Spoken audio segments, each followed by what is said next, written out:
Hello student, welcome back to another video. तो आज की वीडियो में हम आपके साथ डिस्कस करने वाले हैं बीए फर्स्ट सेमेस्टर की हिंदी के टॉप 10 मोस्ट इंपॉर्टेंट क्वेश्चंस जो कि रिपीटेडली आपसे हर ईयर पूछे जाते हैं। तो उन क्वेश्चंस को आज मैं आपको बताने वाला हूं। तो अगर आप पहली बार इस चैनल पे आए हैं तो एक बार विजिट करके देखिए, ये चैनल आपके लिए बहुत इंपॉर्टेंट होने वाला है। ऑलरेडी इस चैनल पर 2500 वीडियोज अपलोडेड है बीए से रिलेटेड, तो definitely you should visit to the channel.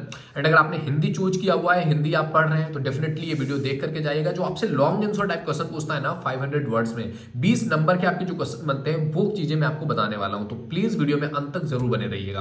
Okay, तो चलिए स्टार्ट करते हैं और समझते हैं कि किस तरह से क्वेश्चंस आएंगे और किस तरह से आपको इसका आंसर देना है और आपको इसका आंसर कहां मिलेगा एग्जैक्ट रूप में, वो सारा कुछ इस वीडियो में डिस्कस करने वाला हूं। ओके, तो आखिर तक जरूर बने रहिएगा।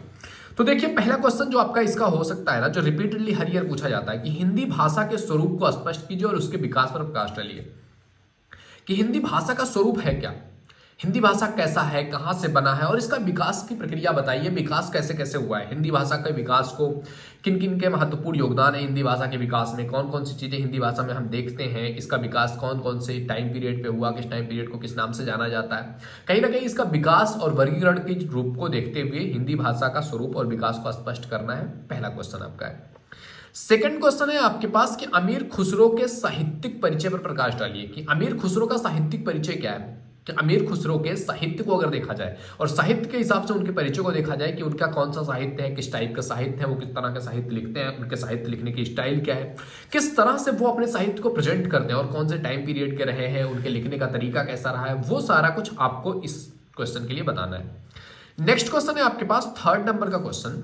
थर्ड नंबर का क्वेश्चन आपसे कह रहा है कि कबीर की भक्ति भावना पर प्रकाश डालिए।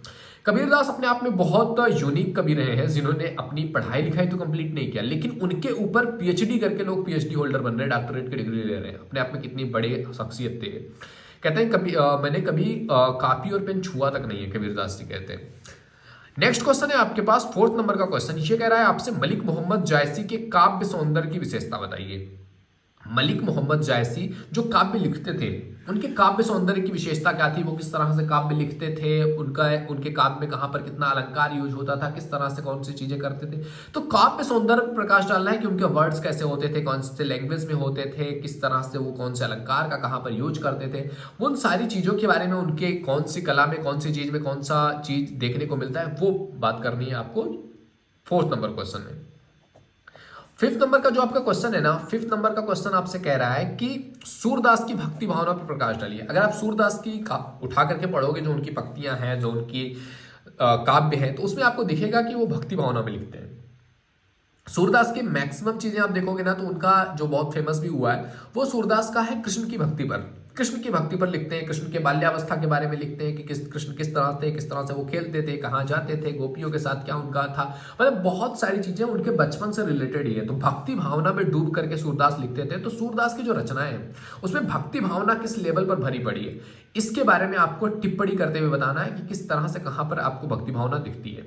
ओके, नेक्स्ट क्वेश्चन है आपके पास सिक्स्थ नंबर का क्वेश्चन कि तुलसीदास की काव्यगत विशेषताओं का वर्णन करो। तुलसीदास अपने आप में बहुत महान कवि रहे हैं, जिन्होंने रामायण का संस्कृत से हिंदी वर्जन दिया है, रामचरितमानस, और उसमें उन्होंने पंक्तियों को कविताओं के रूप में लिखा है, काव्य के रूप में लिखा हुआ है। जो संस्कृत के एक पूरी ग्रंथ होती थी ना, उसको उन्होंने काव्य के रूप में सजो करके रख दिया है रामचरितमानस में।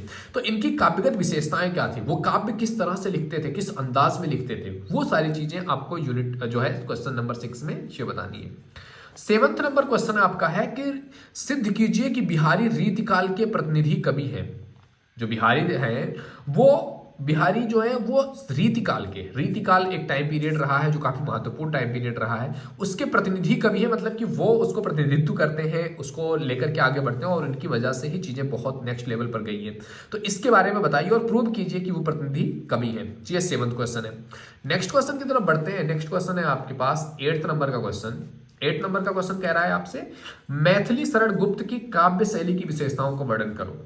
कि मैथिली शरण गुप्त के काव्य शैली किस तरह से है, किस तरह के काव्य को मैथिली शरण गुप्त लिखते थे, मैथिली शरण गुप्त के काव्य में कौन सी विशेषताएं देखने को मिलती थी, कौन से अलंकार देखने को मिलते थे, वर्ड्स कौन से शैली के थे, कौन सी लैंग्वेज का यूज करते थे, मैथिली करते थे कि कौन सा।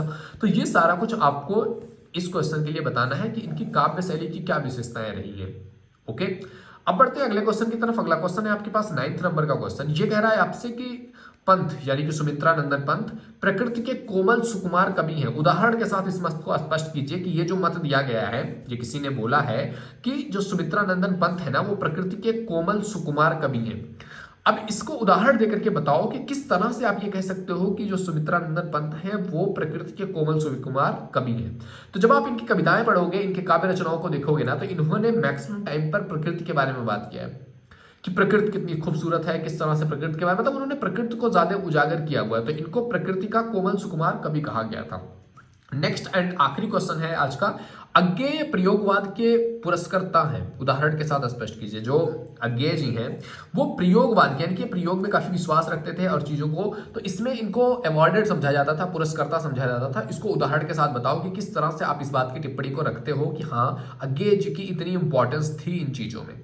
ओके तो ये है टॉप 10 क्वेश्चंस। अगर आपने हिंदी लिया हुआ है और आप लॉन्ग आंसर टाइप क्वेश्चंस देखने जाओगे ना, तो इनमें से बहुत सारे क्वेश्चंस आपको आपके एग्जाम में देखने को मिल सकते हैं। तो आई होप ये वीडियो में समझ में आया होगा। वीडियो पसंद आए तो लाइक जरूर कीजिए। पहली बार चैनल पे आए हैं तो प्लीज विजिट द चैनल।